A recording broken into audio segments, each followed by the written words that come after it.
তো এই যেটা আছে এইভাবে করে কিভাবে ব্যাংকের আইবিপিএস পিও ক্লার্ক বা আরআরবি পিও ক্লার্কের অনলাইন যে এক্সামগুলো হয় সেটা কীভাবে দিতে হবে। তো এখানে আমি আইবিপিএস ক্লার্ক বা পিওর কোনো সেট পাচ্ছি না, তো আমি অন্য একটা এক্সামের সেট নিয়ে দেখাচ্ছি। তো এখানে প্রথমে রোল নাম্বার আর পাসওয়ার্ড দিয়ে সাইন ইন তো করতেই হবে। সাইন ইন করার পরে এরকম একটা আসবে এই জিনিসটা, এখানে ছবিটা চলে আসবে, যে এক্সাম দিচ্ছে তার ছবি চলে আসবে এখানে।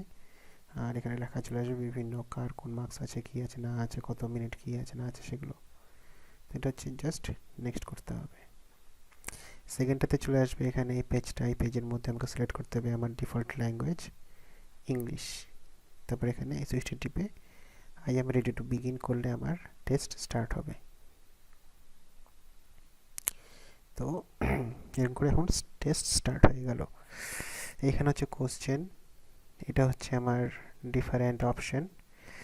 মার্ক ফর রিভিউ তখন করব যখন আমি মনে করব যে কোশ্চেনটা আমি একটা অ্যান্সার করলাম, কিন্তু এটা আমি পরের বার এসে একবার চেক করব যদি সময় পাই। আর যদি আমি ভুল অ্যান্সার করে থাকি, আর তাহলে আমি এটাকে জাস্ট করবো রিসেট করলে এই অ্যান্সারটা চলে যাবে।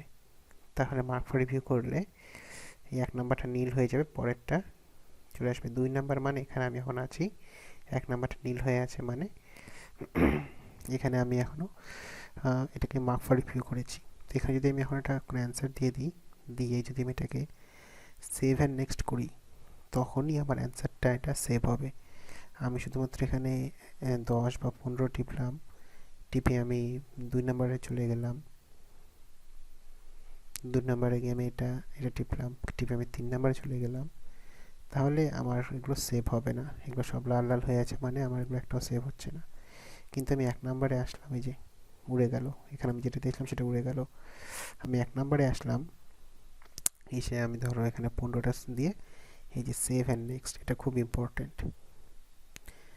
সেভ অ্যান্ড নেক্সট, এই যে সবুজ হয়ে গেল, মানে আমি 1 নম্বরে যেটা আমার কোশ্চেনটা ছিল সেটা আমি অ্যান্সার করে দিয়েছি। লাল আছে মানে আমি এখনও অ্যান্সার করিনি, এবং সাদা মানে এখানে এগুলো আমি এখনও ভিজিট করিনি। এটাতে আমি ধরলাম এটা, তো এটা আমি সেভ অ্যান্ড নেক্সট করলাম, মানে 2 নাম্বারটাও হয়ে গেছে। বা 3 নাম্বারটা, এটা আমি ধরলাম যেটা আমি পরে করব, কোশ্চেনটা আমি করতে পারবো, তাই জাস্ট আমি মার্ক ফর রিভিউ করে দিলাম। মানে 3 নাম্বার যেটা আছে এটা মানে মার্ক ফর রিভিউ, মানে এটা আমি অ্যান্সার করিনি, কিন্তু এটা আমি অ্যান্সার করতে পারবো, তাই আমি পরে এসে ঘুরে দেখবো। তো এই যে 4, যতক্ষণ মধ্যে সবুজ না হবে ততক্ষণ পর্যন্ত বুঝতে লাগবে যে এগুলো আমার অ্যান্সার হচ্ছে না। এখানে 4, এই যে এগুলো 3টা লাল হয়ে আছে কেন, কারণ আমি কোনো অ্যান্সার দিইনি। যে আমি এটা অ্যান্সার দিয়ে সেভ এন্ড নেক্সট করবো, অমনি সবুজ হয়ে যাবে। অ্যান্সার দিয়ে সেভ এন্ড নেক্সট করতেই হবে, না হলে অ্যান্সারগুলো কোনোটাই সেভ হবে না। তো এটাই হচ্ছে আইবিপিএস পিও বা ক্লার্ক এইভাবে করে অ্যান্সারগুলো দিতে লাগবে। সেভ এন্ড নেক্সটটা খুব ইম্পর্ট্যান্ট, সেভ এন্ড নেক্সট না করলে আমার অ্যান্সারটা সেভ হবে না। এই যে সেভ হয়ে গেল 5। এবার 6 নাম্বারে আমি আছি, এটা নিলাম, সেভ করলাম, মানে 6 নাম্বারটা সবুজ হয়ে গেল, মানে 6 নাম্বারের অ্যান্সারটা সেভ হয়ে গেল।